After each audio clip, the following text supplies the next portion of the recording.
नमस्कार दोस्तों, मैं शिवरतन पांडे आपका पुनः स्वागत करता हूं महर्षि पाराशर एस्ट्रो ज्योतिष में। दोस्तों,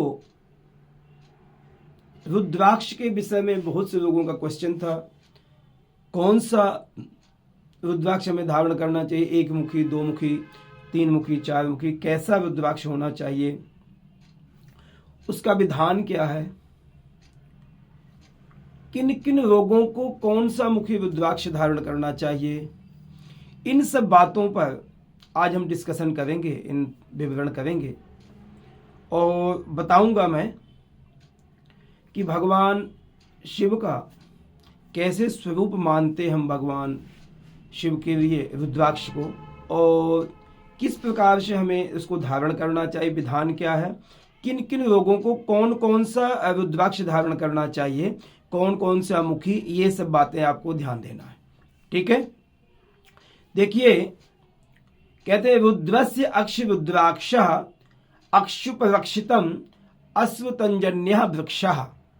कहने का मतलब रुद्रस्य अक्ष रुद्राक्ष, जो भगवान की आंखों के से अश्रुपतन हुआ है, उसके द्वारा ये रुद्राक्ष हमारे पेड़ उत्पन्न हुए हैं। तो कहते हैं भगवान के आंख ही, भगवान का स्वरूप ही हमारा यह रुद्राक्ष है। अब कौन सा रुद्राक्ष किस व्यक्ति को धारण करना चाहिए, यह विशेष महत्व बताया गया है। देखिए, आप सबको, हम सबको, सबको पता है कि रुद्राक्ष पहनना अति शोभनीय है, मगर उस रुद्राक्ष को कैसे पहने, उस सही है या नकली है, असली या नकली का विवरण भी मैं आपको बताता हूं संक्षिप्त रूप में। एक तो देखिए, रुद्राक्ष का परीक्षा लेने के लिए सबसे पहले बिल्कुल गोलाकार नहीं होता, थोड़ा सा लंबा आकार, थोड़ा सा हल्का सा लंबा आकार होता है। दूसरी बात, जब आप रुद्राक्ष को पानी में डालिए, कोई भी रुद्राक्ष किसी को आप दुकान में ले रहे या कुछ भी है, सिंगल रुद्राक्ष को आप पानी में डालिए तो पानी में जो तैरने लग जाएगा तो वह रुद्राक्ष असली नहीं है, और जो डाउन हो जाएगा, नीचे चला जाएगा, वो असली है।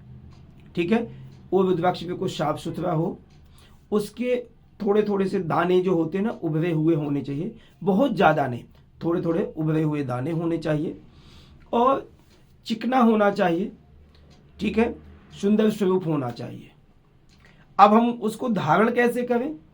देखिए, इसका तो विधान बहुत बड़ा है कि शिव यज्ञ करके, भगवान शिव को प्रसन्न करके फिर हमें पहनना चाहिए, मगर संक्षिप्त रूप में विशेषकर आप रुद्राभिषेक किसी ब्राह्मण के द्वारा करवा के भी आप पहन सकते हैं। मगर यदि आपने नहीं हो सकता है तो शुक्ल पक्ष के सोमवार को, शिवरात्रि को, श्रावण महीने में विजयदशमी, अक्षय तृतीया, बसंत पंचमी आदि जो शुभ मुहूर्त होते हैं, गुरु पुष्य योग, रवि पुष्य योग, शैवाल सिद्ध योग, इन सब योगों में किसी में भी रुद्राक्ष पहना जा सकता है। उसमें हम सुबह शुद्ध सूती वस्त्र धारण करके, सफ़ेद वस्त्र पहन करके, क्रीम वस्त्र पहन करके आप भगवान शिव जी के मंदिर में जाइए और भगवान शिव की पंचामृत से स्नान, बिल्वपत्र आदि से भगवान को चढ़ा करके धूप, चंदन, चावल आदि, देसी घी और भगवान को भोग लगा करके, खीर का भोग हमें भगवान शिव को लगाना चाहिए, मालपुआ, खीर आदि का भोग लगाना चाहिए। उसके बाद मालपुआ नहीं है ऋतु के मुताबिक तो आप खीर का भोग लगा सकते हैं। दूसरी बात क्या है कि वह भगवान शिव को स्पर्श करा करके 108 बिल्वपत्र को उसमें चंदन लगा करके भगवान शिव को चढ़ाना चाहिए। पहले, सबसे पहले रुद्राक्ष आप चढ़ा दीजिए, ऊपर नहीं रखा जा सकता, साइड में रख दीजिए भगवान जी को, और 108 बिल्वपत्र भगवान शिव को चढ़ाइए। चढ़ा करके ओम नमः शिवाय, ओम नमः शिवाय, ओम नमः शिवाय, इस मंत्र का आप जाप करते हुए 108 बार मंत्र चढ़ाइए और भगवान जी को धूप, ज्योत आदि आरती कर लीजिए। इसको फिर उसके बाद लाल धागे में या चांदी की चैन में इसको पहनिए। ठीक है, ये बात का आपने विशेष कर ध्यान देना है। यदि इतना समय किसी शिव मंदिर में नहीं आपको मिलता है तो आपको मैं बता दूं, मैं कि आपने क्या करना है कि इसको शिव जी के मंदिर में जा करके टच करा दीजिए, स्पर्श करा दीजिए। उसके बाद अपने घर में आकर के इस बिलपत्र के ऊपर ही आप 108 रुद्राक्ष के ऊपर ही 108 बिलपत्र को चढ़ा दीजिए और कम से कम उसको घंटा 2 घंटा रखिए उसी बिलपत्रों के बीच में, भगवत स्वरूप बन जाएगा। उसके बाद आप धारण करिए। मगर किन व्यक्तियों को नहीं धारण करना चाहिए? देखिए, सभी वर्णों के स्त्री पुरुष आदि सब कोई धारण कर सकता है, इसमें कोई परहेज नहीं। मगर जो व्यक्ति मीट आदि खाता है, मछली आदि खाता है, अंडा आदि खाता है, सात्विक प्रगति का नहीं है, उसको नहीं धारण करना चाहिए, क्योंकि ये भगवत स्वरूप है, भगवान शिव का स्वरूप है। ये अशोभनीय होगा, आपको उसका गलत डिफेक्ट पड़ेगा, आपको नुकसान करेगा, आपको फायदा नहीं करेगा, पापों से ग्रसित रहोगे आप यदि ये अभक्ष्य भक्षण चीजें खाते हैं और रुद्राक्ष धारण करते हैं। इससे प्लीज आप रुद्राक्ष ना धारण करें जो कोई ये सब चीजें खाते हैं। नहीं खाते 100% पहनिए और बहुत फायदा होगा। अब मैं आपको बताऊं कि रुद्राक्ष किस व्यक्ति को किस प्रकार से फायदा करता है। ठीक है, सबसे पहले हम 13-14 मुखी जो रुद्राक्ष होते सभी का विवरण करेंगे। आज हमारा जो विवरण होगा 1 मुखी रुद्राक्ष और 2 मुखी रुद्राक्ष का। ठीक है, तो सबसे पहले हम 1 मुखी रुद्राक्ष की बात करते हैं। 1 मुखी रुद्राक्ष, जो भी आपने जीवन में पाप किया हुआ है, उसमें तो लिखा हुआ ब्रह्म हत्या आदि पापों को दमन करने वाला भगवान शिव का जो है 1 मुखी रुद्राक्ष जो धारण करता है वे सभी पापों से मुक्त हो जाते हैं।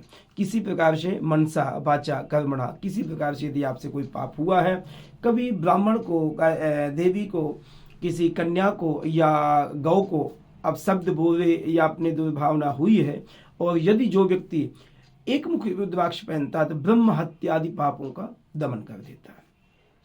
भगवान साक्षात शिव का स्वरूप होता है। और बीमारी ग्रसित व्यक्ति किस किस चीज के लिए आप फायदा करेगा आपको?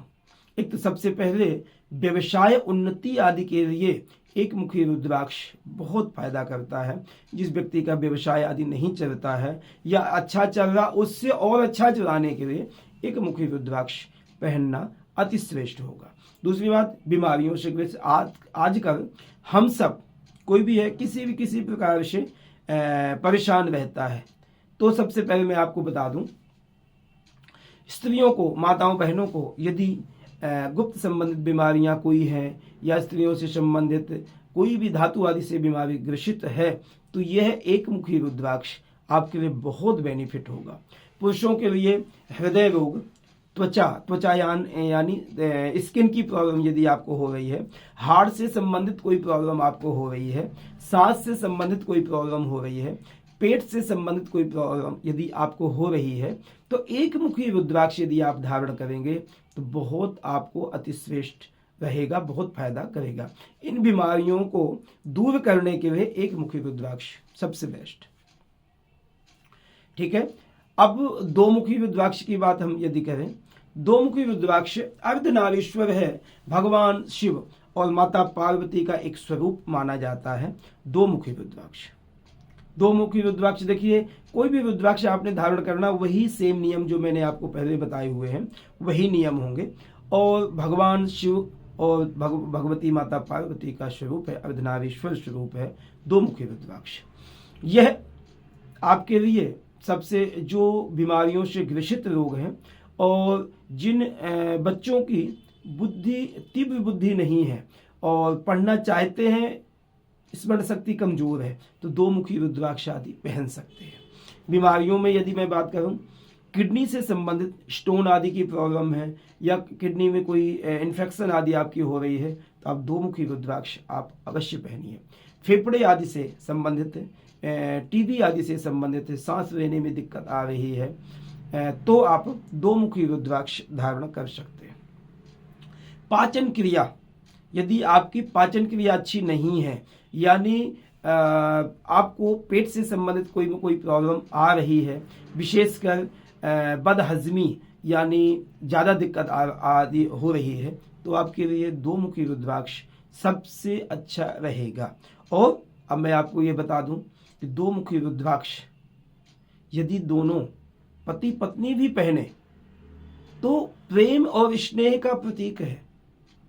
जिन माताओं बहनों का पति पत्नी से आपस में रिलेशनशिप अच्छे नहीं है, पति पत्नी के मन मुटावा रहता है, पत्नी को पति का सुख नहीं है या पति को पत्नी का सुख नहीं है, तो प्लीज आप दो मुखी रुद्राक्ष पहनिए, फिर देखिए उसका रिजल्ट क्या मिलता है। मगर ये सत्यता है कि ऐसा नहीं है कि एक ने पहनना दोनों पहनिए, उससे आपको बहुत बेनिफिट मिलेगा और आपका घर गृहस्थी जीवन सुखी में रहेगा। तो प्लीज यह रुद्राक्ष की जो बातें हैं हमारे अभी 4-5 वीडियो पढ़ेंगे, तीसरे चौथे आदिमुखी की ये सब की बातें पढ़ेंगे। और आज का जो हमारा वीडियो लॉन्ग हो गया है वो विधान बताने के विषय में कि ये हम इस प्रकार से आपने भगवान शिव जी का पूजन करके इसको धारण करिए, फिर देखिए क्या उन्नति आपके जीवन में आती है। धन्यवाद, नमस्कार।